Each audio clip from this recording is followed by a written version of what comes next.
We've got best of the worst church signs. We've got Pat Robertson with a great reason for divorce. Well, not. A special guest with us tonight. Dr. Clay is going to be talking about getting in shape and where it crosses the line into vanity. And is the Catholic Church changing its policy on marriage for priests? All this and more on today's edition of Faith Today.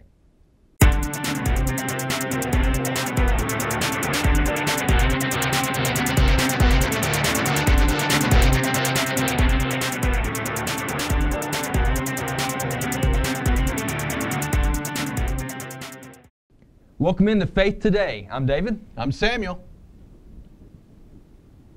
So does the order help me out at all? So, No, the order's not important. Boy, I'm getting fantasy shelled. football has Fantasy struck football. on Faith Today. That's guys. Chase. That's Nick. Guys, we're Just in case y'all filming wondered. now. Now? Hey, really? yeah. What's Oh, up? finally. Okay. Hey, I'm welcome into Faith Today. I'm Chase. I'm Nick. Yeah, we've already established that. Okay.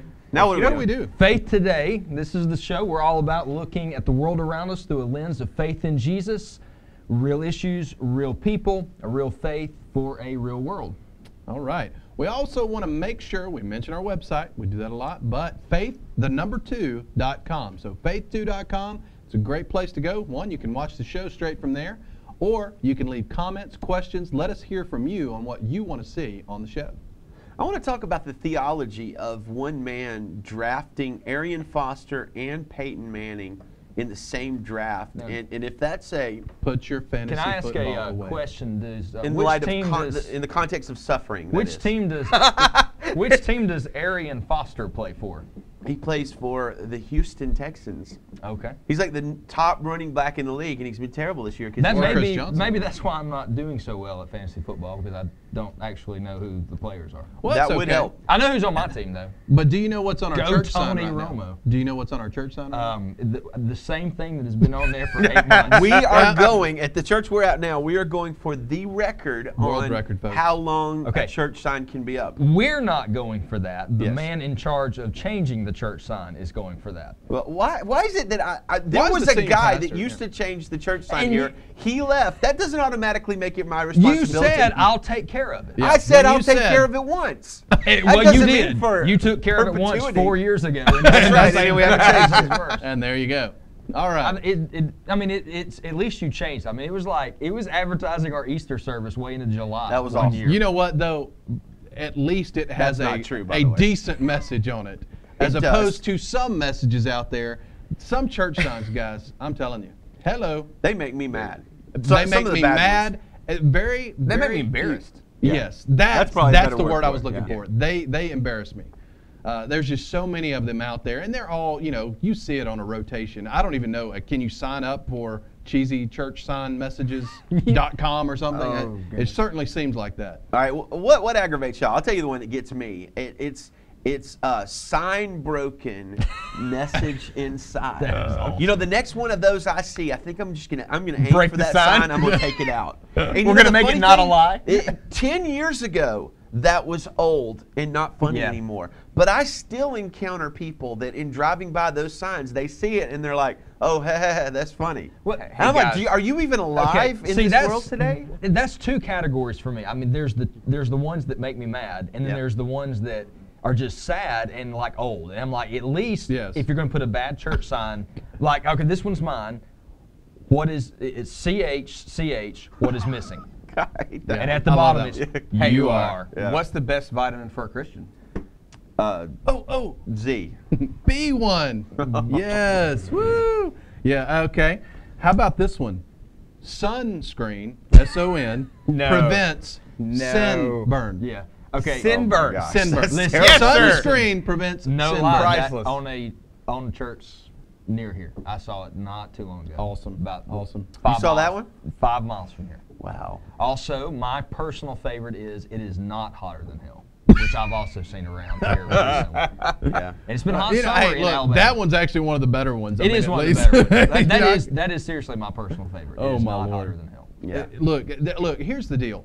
Churches are trying to be cool, trying to be catchy, trying to, just catch some drivers. I appreciate the heart and the attempt, but my goodness, somebody got a hold of the mainstream church sign media and injected these cheesy things that are just flat out embarrassing, flat out, and some of them are just wrong. I mean, you know, look, we've talked about some funny ones, some cheesy funny ones, but then there's some that are just absolutely way out in left field. Like, you claim to be a Christian, you should not put that on a church. Well, you said we're trying to be cool. I'll say this. Top 10 organizations that should never try to be cool. Number 2, nursing homes. Number 1, the church. Yes. The church just shouldn't try to be cool. Hey, What what would if you there say? was like we got a sign outside the nursing home, and it was like, and there was like a blog, funny nursing home signs. I Yeah. bet that would be kind of interesting. We're going to need to. Am I the only one that? I'm the only one that thought that would be funny. That, you know, I don't know. I might feel I'm not bad going to there. that side. All right, well, let's move on to Nick then. Some older relatives watching. Get All mad right, at us. let's Going back Hey, to bad theology, I used to have I still have a file in my Evernote account, church signs to argue with. That's good. Did you really? I actually do. One of the You ones really do? How about that? Yeah, having to explain it means you should not have said it. Oh, that's a good one. Yeah, I mean, it's one of those that you drive by, and to me, it didn't make me angry per se. I say argue with, but it's one of those that I'm going, I don't know. Oh, about wait a that. minute. That was the church sign? Yeah. Oh, okay. I thought you meant you shouldn't put it on there if you have to explain it. No, Like, I that's thought what that their- was no, your that's argument. that was what their church sign said. Oh, and oh. I put it in a file to argue with, but it's one I really wanted to really think about and go, That doesn't- I don't know yeah. if I disagree with it. But it actually does get the point across. It Yeah. makes you start thinking. It makes you, yeah. Okay, yeah, that one threw me a curveball, but yeah, Sorry. yeah, that being on a church sign, I don't know. That one will make me go, you know, I just There's some that would make me scratch my head. They're trying to be funny, and Yes, absolutely. A few off Google here. Satan, the fat lady, is about to sing. Clearly, just trying to be funny. Now, but then they get into some that are okay. Well, this is another. I think trying to be funny. You may party in hell, but you'll be the barbecue. Oh No. See, that's just that Hey, one. That one. that's made me mad. not- That's just. All right, I'm scrolling down That here. is so far off the gospel. But then you Yes. get into some theology, Golly. some theological questions. This one is try Jesus. If you don't like him, the devil will take you back. Oh Wow. my gosh! Hey, listen to this one, church sign, and talking about theology. Tired of being a loser? Turn to God. Hey, oh wow! God. I mean, what? Some of these you can kind of tell that they're out in the boonies. You give God the credit, now give God the cash. Okay. Good night. Oh my All right, goodness. one of them I'm is gonna- too blessed to be depressed. That's one that's I see every now and then. And it's listen, I'll say this: those signs are the only message that a large percentage of people see from the church. Yeah. And we try to be clever. We try to be pithy. We try to throw out just little proverbs and sayings. I just struggle with that. I would rather churches just put, we meet at this time and this day, or our website address, or something like that, than just put out something stupid, or even some saying that makes you think.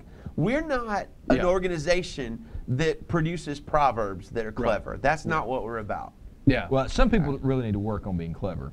Yes, well, see, that's the thing. Is they're not even most of them. I mean, like, I'm saying 97% of them aren't even.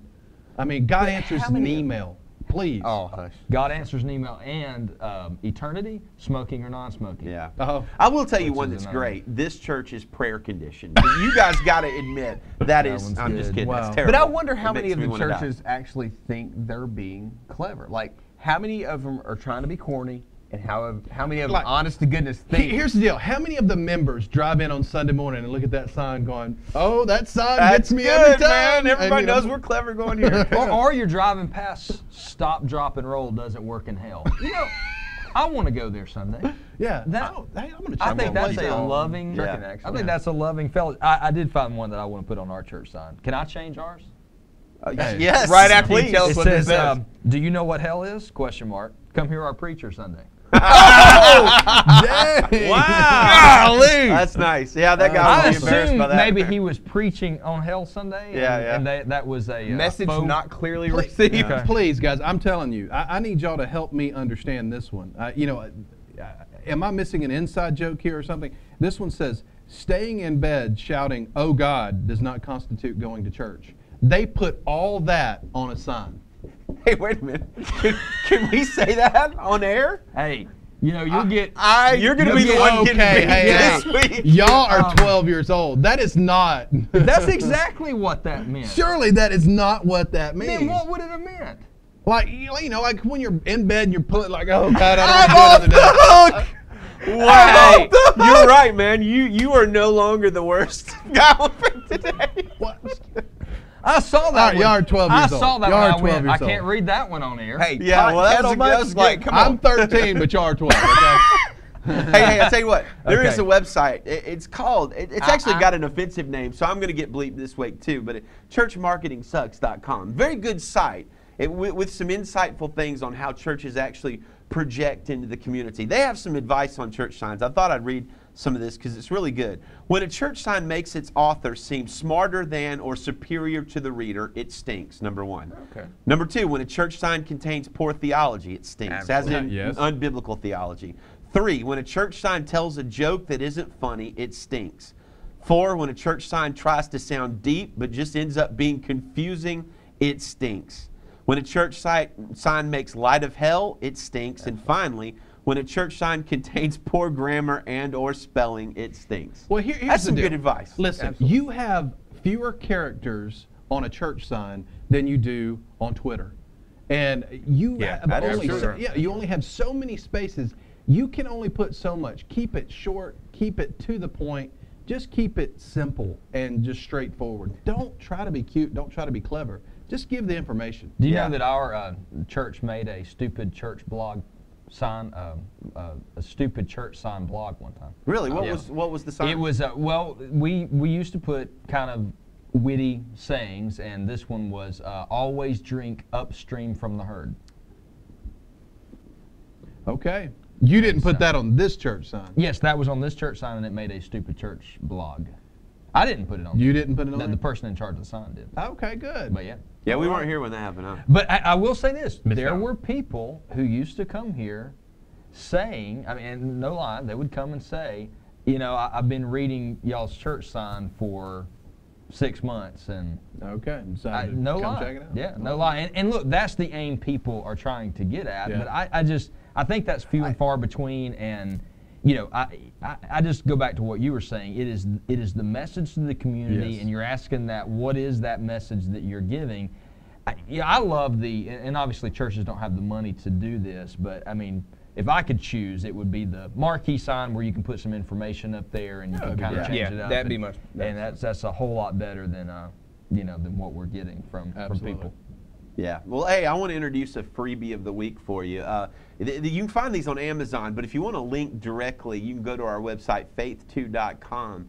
There are literally hundreds of high-quality classic Christian books that are available for free right now for your Kindle. In fact, I downloaded I bought 60 of them last night, and they're all free. One of them, probably the top one I would recommend, would be The Pursuit of God by A.W. Yes. Tozer. That is Free. awesome. I mean, free for your Awesome. Kindle. Free. There's a ton of others. There's a lot of Andrew Murray books, a lot of D.L. D.L. Moody, R.A. Torrey, Martin Luther, John Bunyan. There's Matthew Henry's concise commentary.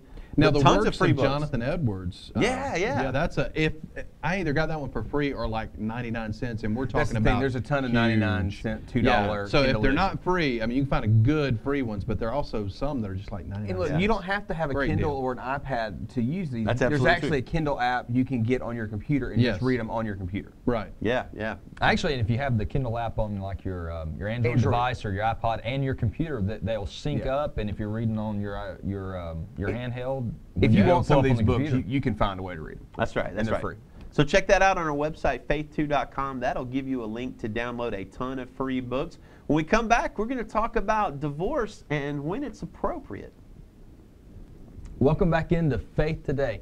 I couldn't help but notice a minute ago that we did all of our introductions and we didn't involve Chris, and this was the actual first week we had his mic working. Week he has his mic. All the weeks his mic's not worked. This week it works, and we got nothing out of it. So what's up with that, Chris? Yeah. What are you doing? I tried to interject during the introduction, but you guys were kind of off in La La Land, so I figured I'd just let you guys. Okay, you're actually going to do want your us to thing. believe that we were so involved in what we were doing that we That didn't we pay just attention to forgot someone about you? else. Basically. Who now? We're sorry, Chris. Chris, the producer. Oh, You remember that Chris. guy?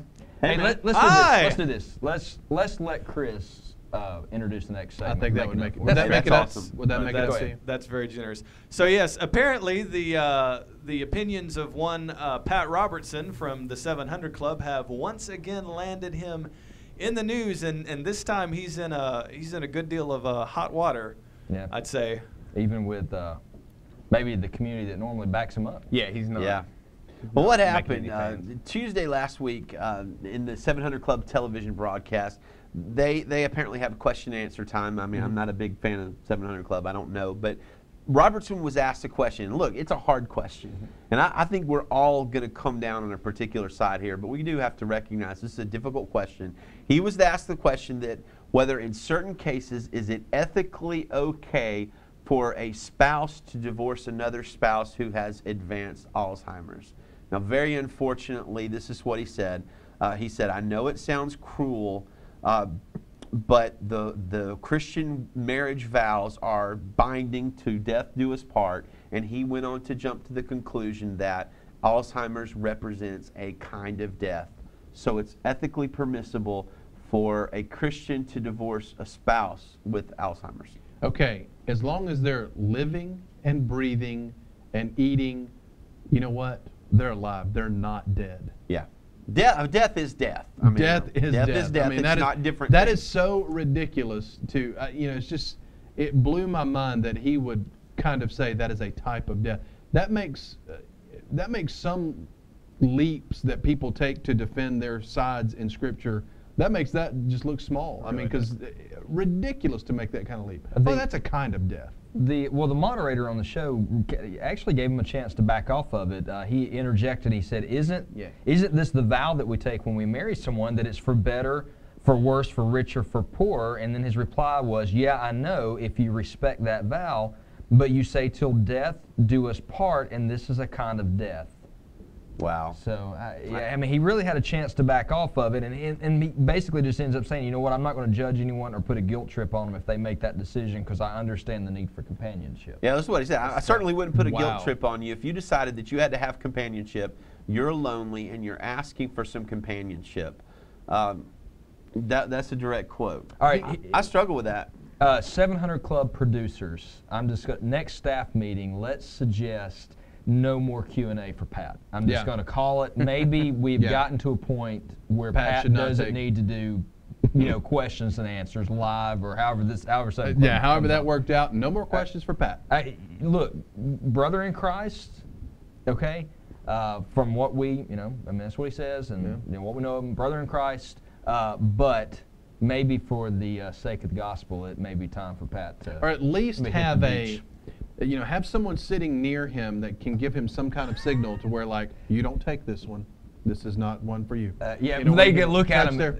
Pat could look at him off that, camera, and they could just go, "No, not you, not you." But that's kind of what I'm not even going to try to get that name. Yeah, they moderator said interjected.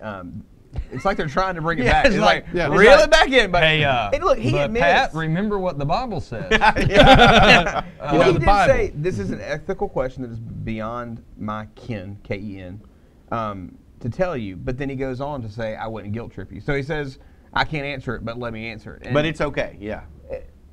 Look, to answer it the way, that's the thing. To answer it the way he answered it, that says, hey, it's okay. Don't worry about it. Well, that is wrong. Here's what I think the problem is, and I think this is not just a problem with Pat Robertson. And look, we're not going to have a show here where we just crucify the guy. No. He was obviously wrong on an issue. We've all been obviously wrong on the issue. yeah, But I think the larger dynamic here is we have these celebrities in the body of Christ, mega church pastors, book authors, things like that, who think, or who maybe even subconsciously get to the place where they think my word might just be a little bit higher than the word of God. Or maybe they've been placed in that role by the larger body of Christ, that where we look to their answer on something without Considering the Scripture. Exactly. Without considering the Scripture. Yeah. And I don't see anywhere in here where he quotes the Word of God. Yeah. It's all right, Pat, what do you think about this? And honestly, I don't. Pat should say, hey, you know what? It doesn't matter what I think about this. It just doesn't matter. Yeah. Let's go to the Word. Let's find out what the unbreakable Word of God has to say about this, and let's talk about that. Hey, Yeah. look, there's a segment though. I mean, we're not going to. You said we want to crucify Pat, but there's a segment of,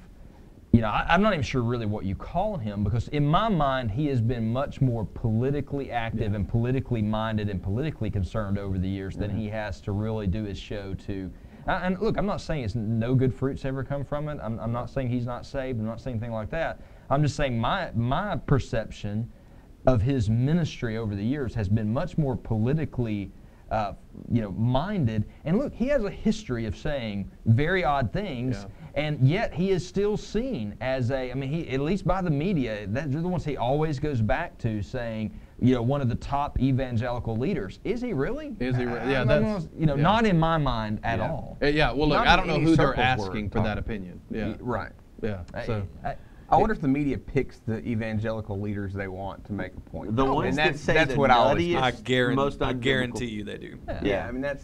Well, I mean, look, you do that for any extreme. I mean, But- you're going to go to the guy that you can get the best sound clip out Yeah. of. That's the thing. You Sound don't bites. regardless. you don't want the sound sell bite. advertising on something that's just boring and middle of the road. Right. Yeah. Reading this, just real quick. I mean, I've got some family members who've had Alzheimer's and have dealt with this issue, and I watched them love. I watched my wife's grandfather love his wife to the end. And I'm reminded, Stephen Furtick, who's a pastor up in the Carolinas, and I'm not a huge Furtick supporter, but in his book, Sun Stand Still, he tells a story about his granddad and his grandmother having Alzheimer's, and how his grandfather prayed every day for her to be healed, every day for her to be healed, and she wasn't. And at the end of it, he made the comment to Stephen, to his grandson, you know what? I had the opportunity to love her as Christ loved the church. Absolutely. And that picture versus strong. what Pat Robertson is saying, to me, I mean, it's night and day. Night and day. This is incredibly insensitive, incredibly wrong, and you get on a very hard issue a much better response than what we're seeing from someone like Stephen Going back Furtick's to granddad. our previous segment on church signs, this is the same thing. When you are in the public eye and you are associated with Christianity, and not just associated with it, but being called a leader in the evangelical Christianity, The sect. face of it for some Yeah, people. the face of it for some people. You have to be careful with what you say and how you say it and what you mean. You have to. Look, do we all make mistakes? Do we all say things we wish we hadn't said? Absolutely. But when you get to this point with this much exposure, you just, look, it comes with the job.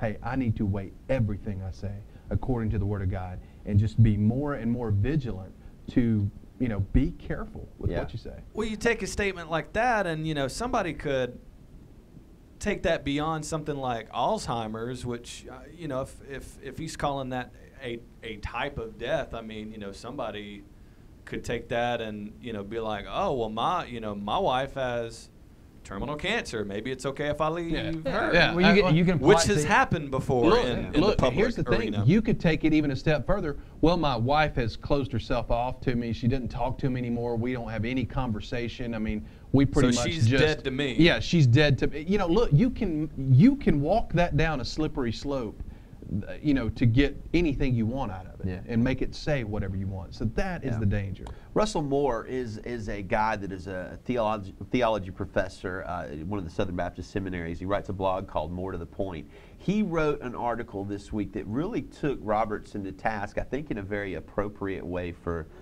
this ridiculousness, and let's call it what it is. And I wanted to read the closing paragraph. It reminds us of somebody we know, a pastor who's cared for his wife. But this is just very powerful. This is what Moore says. He says, Jesus tells us he is present in the weak, the vulnerable, and the useless. He is there in the least of these. Matthew 25:31-46.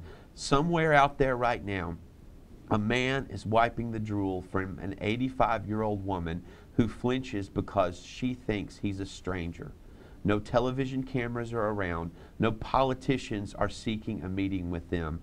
But the gospel is there. Jesus is there. That's powerful. And man, why don't we have more Russell Moores in the media saying what we as Christians believe, and less of this saying what we as Christians believe? Yeah. Because they don't sell ads. It's not as spectacular. That's the bottom line for that. Is Robertson's show live? I I don't would watch assume it. so. I mean, if it's not, I just don't see how it. I mean, 700 Club. I mean, I know it. Look, I that know shows it's me it's reported not as being a, live. Well, okay then. Because Yeah, if I it's think not it's- live, I don't understand how. Well, yeah, that should not have made the cut out of the cut. Now look, this is not a matter of Pat Robertson made a mistake and he wants to go back and correct it. I went to Pat Robertson's website last night, the official website, and on it they address the issue, and they have a link to a Slate.com article. I don't think written by a believer in any way, shape, or form, but on the article, it's an article defending Robertson's stance on this issue, and also pointing out that he's had some stances in the past that are pro-abortion in some cases, and things like that, and saying, hey, maybe Robertson is growing up in his morality, that he's realizing in certain cases divorce is okay, in certain cases abortion is okay, in certain cases these other things are okay.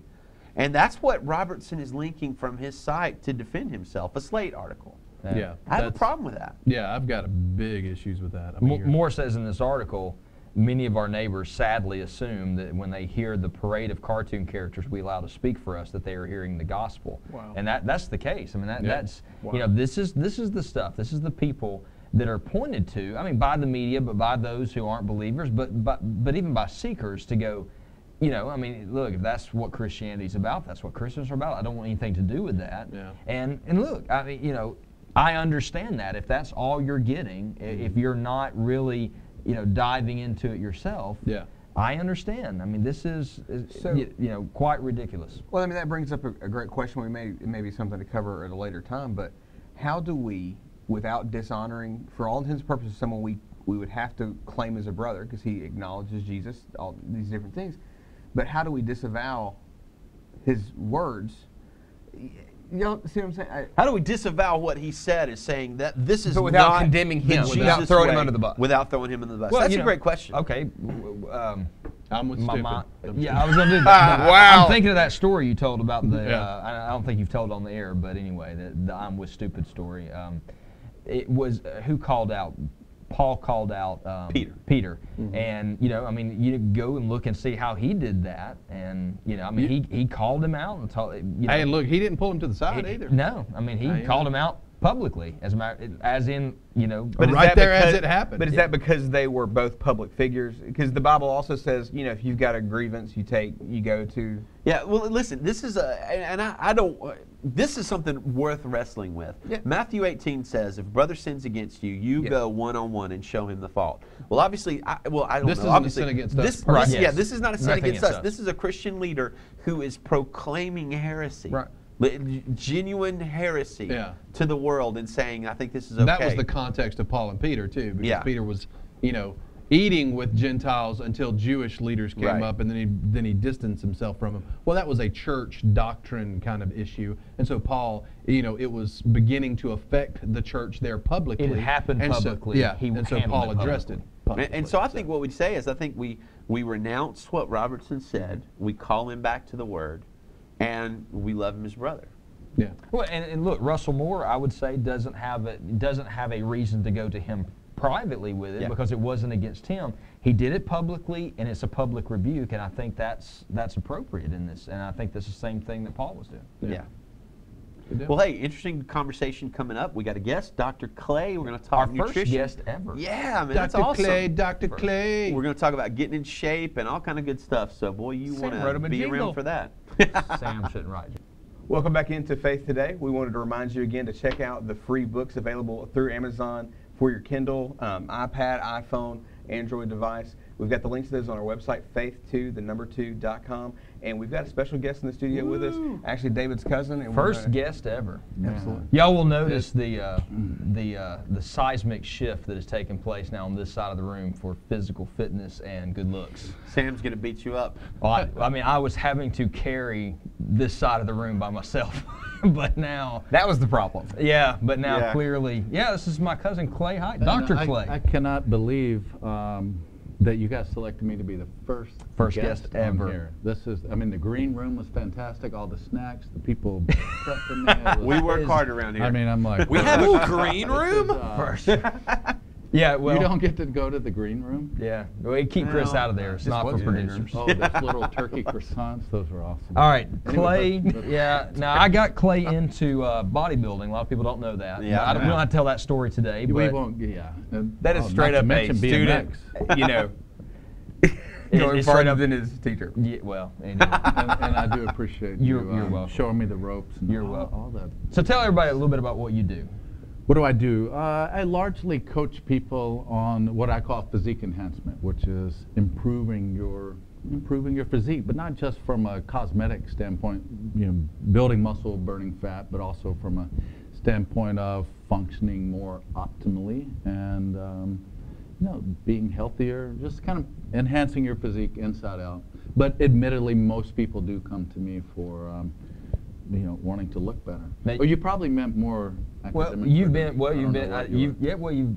you've done bodybuilding professionally.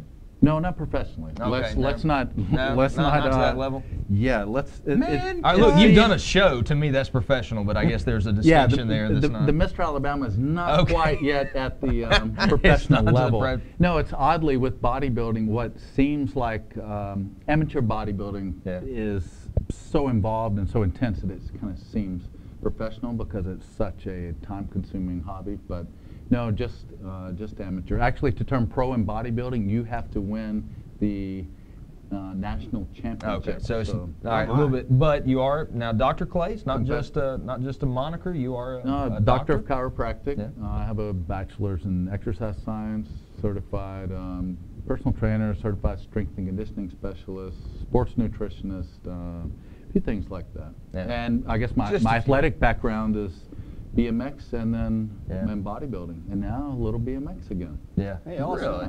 Yeah, they let old men ride bicycles. That's good to know. I'm not very good at riding bicycles. No, sir. We're keeping you far away. Yeah, I need to stay away. Well, hey, we're actually going to talk about some theological issues, but while we got you here with your background in chiropractic and training, and et cetera, I got a question. Probably a lot of our viewers out there, maybe like a little bit like me or you or whatever, they've gotten older. They're not as in a good shape as they used to be. Maybe they were athletes back a decade ago. Now they're not. Now they're a little out of shape. The pant size has increased. Maybe get a little winded walking up a steep hill. What can you give us like 2 or 3 tips to go from, hey, I find myself all of a sudden out of shape. How can I get in shape? Do we hit the gym? Do we do the latest diet fad? What's the some first practical? You take this one. I'll sit it out. Go ahead. Okay, thank you, David. Thanks for letting me have my time to shine. I appreciate it. Yeah. The first thing that caught me as you were saying that was that we suddenly find ourselves not in shape. Yeah. And if you think of how really silly that is, I'm not your comment, but that we do that. Yeah. All of us do that. I mean, people that, like myself, that do this for a living, everyone finds themselves suddenly out of shape. One tip is to not let yourself be that caught off guard. In other words, whether it's monitoring your weight or your body composition via body fat measurements or going to the doctor for physical or whatever, it shouldn't be that we turn around and all of a sudden we have, whoa, my goodness, I don't know what happened. I've gained 50 pounds. How did that? We shouldn't let it sneak up on us so much. But to answer your question more practically, I would say number one is finding, there's so many number ones. Where do I begin? But finding, of course, the cliche answer I want to say is exercise more. But really, it's more finding a way that makes exercise fun, or find a hobby that makes you sweat. It could be tennis, it could be golf, it could be whatever. It could be like now I'm racing BMX bicycles again. You get out there and riding, and you don't think about that you're exercising and you're Yeah. mobilizing fatty acids so that you can get leaner or whatever. You know, it's just doing something that is this active. You know, having a hobby that's not, you know, doesn't involve your fingers playing video games or whatever, but actually getting out and doing something. So you're not a breaking big sweat. proponent of the physical fitness by the we? It's better than nothing. No, Well, okay, I'm a realist. No, Yeah. I mean, really. So really, it would be, I mean, get the whole Wii balance board. I can't remember the name, but that's better than. Or Wii boxing. Yeah. At least if you play I with love my Wii niece, boxing, Faith. You know, Yeah, yeah. you know, Faith, Well, man, she is So she's that's vicious. better than nothing. I But- have been sore from playing the Wii before, which Yeah. probably doesn't say much about my current Well, state of physical I've taken activity. up fantasy football. Now, is that a good exercise for? You know, that's a great example. Yeah. I would say maybe make your fantasy to play some real football. Oh, okay, that's a good idea. That is Okay, awesome. okay. 'Cause Yeah. I haven't lost a Yeah. lot of weight yet. I was wondering about that. I kind of want to follow up with your question, if you don't mind. Is I've recently found myself in the position he's in. I knew I was getting overweight, whoops. getting unhealthy. Go The ahead. one you described. Excuse me. Yeah, I was Pardon talking about me. other you guys guys. are Right, ruthless. other- A friend of mine has this problem. Why did you wreck your bike again? I don't remember. Okay. I was trying to get in Moving on, shape. yes. So how do you get past that wall? You get to a point where, you know, you're not as winded, you're not as tired, you feel like you're eating a little bit better, but you still know you can kind of push past. What are some tips, helpful, whatever, to just push past that wall you hit when you're trying to get healthy? Because, you know, you'll get one aspect of it and then you get the whole picture going. Yeah, you're saying like push past the wall, like of mentally being able to do it, or Yeah, you I mean guess so. physically? Both and maybe. Well, okay, physically, it's continuing to go. It's like our body is so amazingly adaptive, and whatever activity you engage in, your body is equipped to come back and rebuild, replenish, and be able to do that activity better again next time. So, like helping prevent, cognitive decline. Is to use your brain. And so therefore, like if you get winded running up whatever hill it is, the way to get less winded running up that hill is to continue to run up the hill, and then your body adapts. But mentally, I think it's, and that's more the part that I'm intrigued by, because I think that's more what we get hung up on, is the mental aspect. I feel like And it's never going to get better than this. I mean, I'm trying to start jogging. And to that I would say to do it long enough that you get to see some of the fruits of your labor. Okay. And once you start to see the positive benefit, then there becomes a reason, sort of a tangible reason why you're engaging in the activity. So for example, if you decide that your barometer of progress, so to speak, or how you're going to monitor your progress is your waist size. And your waist comes down from 38 to 37 inches. And then as you're seeing those tangible results, then you know that what you're doing is working.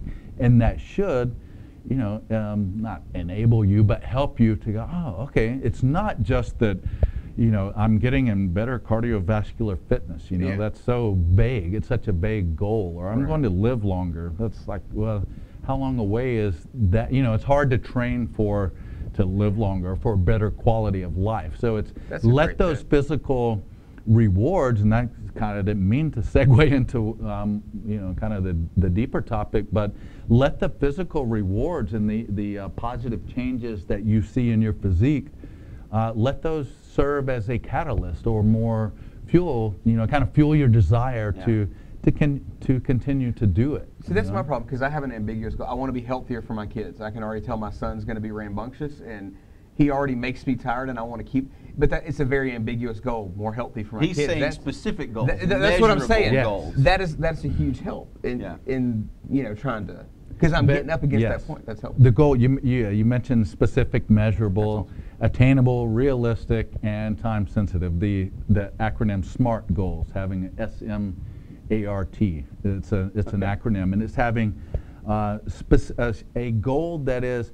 You're right, and it should be specific, and it should be measurable, and it should be attainable and realistic, time sensitive. An example of that is that I want to be 10% body fat by the 4th of July when I go to the beach. Yeah. That is specific, it's measurable, and it's attainable if the 4th of July is not a week away and you're 24% body fat. so you need to make goals that you can achieve, but that is going to be a bit of a challenge. But it also needs to be a goal that motivates you, and that's one of the keys. Like, too many times we find goals that are so vague, that's like, I want to get in shape and I want to lower my cholesterol. That's neat, but does that really motivate you? And if it doesn't, let that be a positive byproduct. But it's okay to be motivated, I think. And I'm interested to hear you guys' opinion, but I think it's okay to be motivated by making positive visual changes to your physique. Yeah. It kind of lets you know that you're heading in the right direction. Well, hey, the fact of the matter is, we're ministers. I'm a pastor. I am nervous all of a sudden. I am overweight, and I weigh more.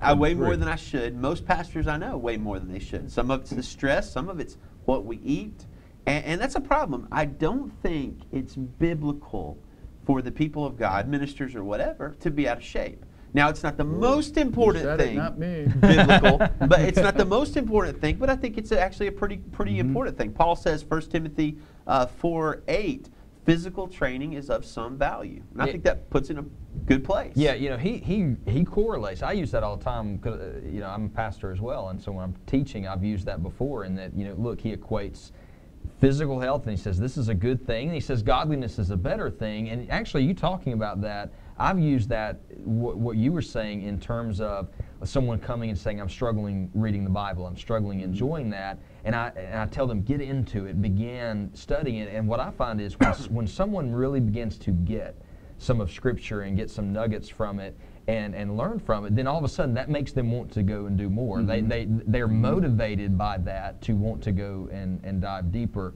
which is what I was hearing you say from a physical standpoint. But this has been my thing. I had a friend of mine who always says you can tell the intention of the Creator by the design of His creation. And so what I look at is, we feel better, we seem to be able to function better when we are exercising, when we're eating right. And so that tells me if God designed the body to work that way, then His intention was we would take care of ourselves physically. Absolutely. It's amazing how, it's, for me, when I continue to learn, first and foremost, I'm a student of this, not an expert in all this. I'm just a student who loves reading this, learning it, and then applying it. And as I continue to study it, it's so amazing to me how everything comes back to eating, whole natural food, or natural food, and engaging in, like you said, in exercise and in physical activity. It becomes so obvious to me that we are designed to operate optimally like that. Whether it's, and there's new evidence coming out now about how much exercise benefits our brain power, not just in reducing mental or cognitive decline. I'm listening. What? But pay attention. And it reduces the symptoms of ADD as well. Hey, that's good.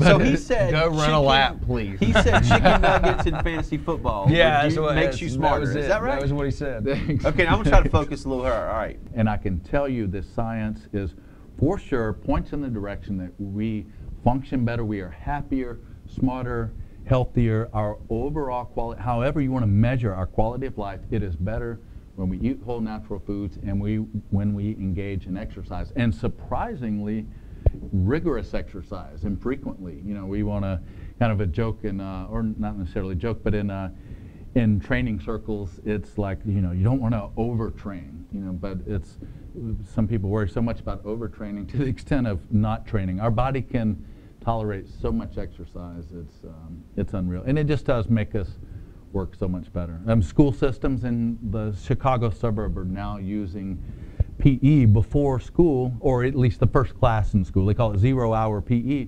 And their test scores are like just it off the jumpstarts your charts. brain. Yeah, Okay. exactly. That's exactly. good. Off camera, we were talking about supplements last week, and I think you said something about fish oil doing a similar type thing to your intelligence. That nutrition's one of your areas. Mm-hmm. Should we all be taking fish oil?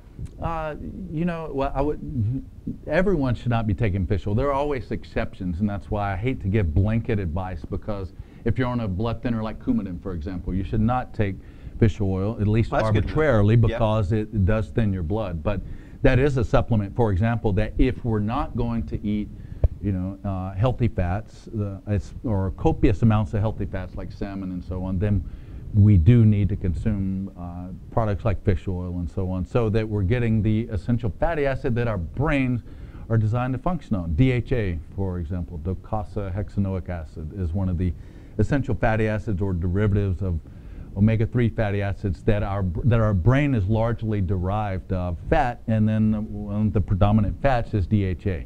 And so if we don't consume it, our brain is just built on it. Our body will use other subpar nutrient or other fats to build our brain, but then it's like you're building your house on the sand, as opposed to on a steady foundation when you're not. And that's just one example, but it's like, do you want your brain to be built with DHA as it is designed, or trans fat from whatever, McDonald's French fries, or I'm not saying they use trans fat, they may not, I don't know, but fast food, it's our body's going to be built with one of those two, whether it's garbage in, garbage out. Exactly. Okay. Exactly. But the question is then how, and going back, it's like, how do we, in measuring and evaluating this progress, what is, and I'm interested to hear you guys' opinion, what is taking that too far? When you monitor the efficacy of your training program, I was wanting to say it, but I have to, I don't want to mess up it's fine. I mean, we're informal. Everybody right knows here, Chris is there. All right, so all right, you're bringing up a great issue, Clay. All right, Well, 1 Corinthians 6:19. Your body is a temple of the Holy Spirit. A lot of us don't treat our body as a temple of the Holy Spirit. Frankly, we need to get in shape, and we could. But you're looking at it from a different angle. Is it possible to over-focus on nutrition and physical training? Is that the issue you're raising? Yeah. I mean, I know from engaging in it myself, and I luckily haven't deviated too far off track, I would say, in being too focused on my physique. But yet, I would honestly say I have deviated off track a bit in the past. And then in coaching other people, who you have to understand that the people that come to me are like wanting to change their physique. So understandably, it's like, I want to lose my lung panels. I'll pay X amount of dollars for you to help me do that. But at what point? But so many times I see that they have more issues. Like, your issues aren't your love handle. They'll be unhappy, and they'll think that their unhappiness is due to their love handle. If I can get rid of these, then everything in my life's going to be okay. And then so many times, I mean, obviously it's not. I look at it as, overall, is that when your self-worth is wrapped up in the appearance of your physique, you've taken it too far. That's a great point. It is, and from a pastoral perspective, I point people to that all the time. You look at what in your life, what is it that you find? What are you looking to find your comfort in? What are you looking to find your value in? What are you looking to identify yourself with? And whatever that is, that's your idol. That's your idolatry. God. That's what you're serving. And so, look, you can do that with anything, and you got to keep all the gifts God has given us in proper perspective. And so you take this thing that, look, God intended for us to be physically fit based on what we were just talking about earlier and how He created the body to work. But at the same time, that can't become where we're finding our value, where we're finding our worth, because what God points us to, what the gospel points us to, is we find our value in Him, we find our worth in Him, and eventually that's His protecting us eternally through His Son Jesus. That's where we really find our true value and true worth. Yeah. Not in our, and I've had to tell myself that a lot. I've kind of backed off a little bit of my own workout because of that. I mean, I think there's a lot of wisdom in that, David. Well, yeah. So No, You were getting a little hard to handle there for a while. yeah. You Backed off some. And now I now feel kind of weird that I have actually, I know you're making a joke about it, not because I became too awesome or too studly or anything, but not like I just won the Mr. Olympia too dang many times. I just had to get somebody else's shot. But no, I've done that in the past where I became, like, when I'm now about 40 pounds lighter than I was just a few months ago, or it's going on about 9 months now. But 40 pounds for you is probably, that was mainly muscle, right? It was Yeah. mainly muscle, and so I literally look a lot different now. But honestly, I've done that twice now. I did it about 8 or 10 years ago, and I've recently done it again. And I'll admittedly, this one kind of started with a shoulder injury, but then what it becomes for me is when I become too wrapped up in being a good bodybuilder or in people like, hey, big guy, or you get that as you get bigger and whatnot, and people, I think it's neat that people look up to me, I guess, in that regard, but I try to keep myself in check, and I encourage anyone to keep yourself in check and see if, really if your self-worth, and if you, especially, this is one, if you feel that you being in shape and looking a certain way makes you superior to someone who is not. And in the bodybuilding world, where we're scored on, on just the slightest of things, how thick your external oblique muscle is, for example. It's like the former Mr. Olympia who just lost his title. I'm just being honest. Exactly. Well, that's I'm kind of pointing out the silliness of that. But just the smallest of things, when we're judged like that, we have to keep it in perspective, like in a way, and just realize that it's really a silly sport, and that we're standing up there and putting on little panties and shaving our hair and oiling down to see who's the lumpiest, most symmetrical looking man. Yeah. It's like, you got to realize that it's just funny. It's just a hobby, and it's all about camaraderie. And I hate when I get backstage at a bodybuilding show and it's like, you're so anxious, and you're looking at everything like, oh my God, have I, has water spilled out from under in my muscle, and am I holding a little bit of water, and is this and that, and everyone's just so tense, and there's no camaraderie. Yeah. And it's just all like, you want to hate the other guy because he's built better than you, and whatever. And it's like, I kind of aspire to the old days where it was a little bit more camaraderie. Well, in the sport. and to take it to a different, maybe, everyday. I'm gonna say everyday people, but I mean, people who are not into the sport. Mm-hmm. But I'm gonna think about women for a moment, because no, hang on. Let's see where I'm going. There see if you pull this plane out. Yeah, Go listen. ahead. There is in our culture today. Look, there are. I mean, I don't know that guys struggle with this as much, and I have daughters, and look, I do not want them getting their ideals on what makes them worthy based on what culture is placing out there. In other words, this is the model, this is the mold that you need to fit into in order to be valuable and worthwhile. And I think that's what culture is pushing out, especially toward women. Now, there's a place. Yes, it's what we're talking about. Be healthy, but it's not that you need to fit this model, because what that leads to is it's going to lead to people with eating disorders, because I've got to fit this mold. I've got to get there, and I've got to get there quickly, so that people find, because that's where I'm finding my value, and that's not what the Bible teaches at all. And well, Clay raised the issue earlier of a client that would come in and have love handles and say, I want to get rid of these, and basically the implication was, I'm not going to be happy until I get rid of these love handles. Now look, it is healthy, it is biblical to do that, to work out, to lose weight, to be fit and in shape, but to find your happiness and your purpose there. And I think you raise a great issue, because there is this, I guess, this supermodel, the image that is held up to young girls, women, that they have to fit into that or they're not attractive. And look, whereas we should be in better shape, I think we're holding up something too high that's relatively unattainable, and it does lead to all of the things that you say, which those are byproducts of idolatry. Yeah, and it's just, I think that's where you're going to this side of the spectrum, in my opinion, too much with the, making vanity out as an idol. I think it's just as much an issue among men. Really? And based on the people that contact me and people that hire me, it's just as much. It's, they want abs, six-pack abs is the number one thing, and then secondarily would be like chest, shoulders.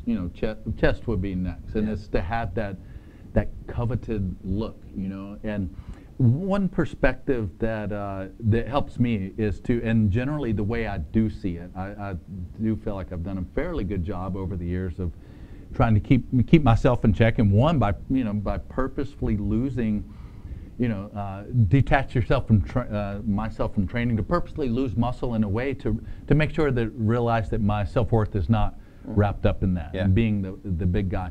But to me, it's like a healthy perspective is, your body, like building your body should be kind of like building a car. Like you've got an antique car, let's say, that you're fixing up, and you're like, oh, check out, I got some new chrome headers or some double exhaust or whatever. You can tell I'm not into cars, but dual exhaust, not double exhaust, right? I have no idea. Is there any car guys on What'd you right say? here? Nope. Yeah, cars. So you guys don't cars know. are. So we have no idea. But like if you're We're fixing up talking an about old gigahertz in a computer. We're good. I should. Yeah. So who has the fanciest, most turbocharged Mac? Exactly. But if your self-worth is wrapped up in that computer, then you're wrong. Nick. Repent. That's a small computer you've got there, Nick. It is. No, It's funny to me on the other side of it, though, and I know we've already talked about it, but funny on the other side, and I'll use this because it's especially I think in the South, it's it's the question of whether it's a sin to drink or not, and obviously I'm going to say no. The Bible speaks against drunkenness, not drinking. Right. But you'll have people who'll say, oh no drinking, that's a sin. But And we they go make you hit look skinny. Man, we go hit the buffet after church on Sundays, and gluttony's in Scripture, and the Bible. I think a lot of people would think, oh, the Bible doesn't speak on physical fitness, and I think It does plenty. it Look, does. we're It warned absolutely against gluttony. We're warned against overeating in the Bible. Hey, here's one for you. Proverbs 24:5. A wise man is full of strength, and a man of knowledge enhances his might.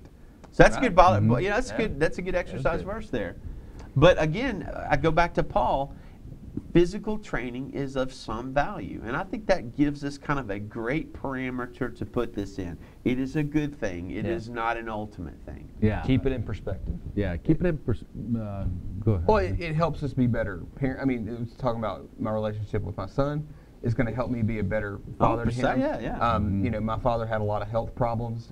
He was overweight, and granted, he had some different habitual things that made that harder. But had he been in better health, he would have been here longer. I also think in terms of, and this is where we go back to the marriage fights from last week. But there's not going to be a man in the room that says, hey, I don't want my wife to look attractive. But there's a challenge back to the guy saying, yes, you don't be caught up with, being.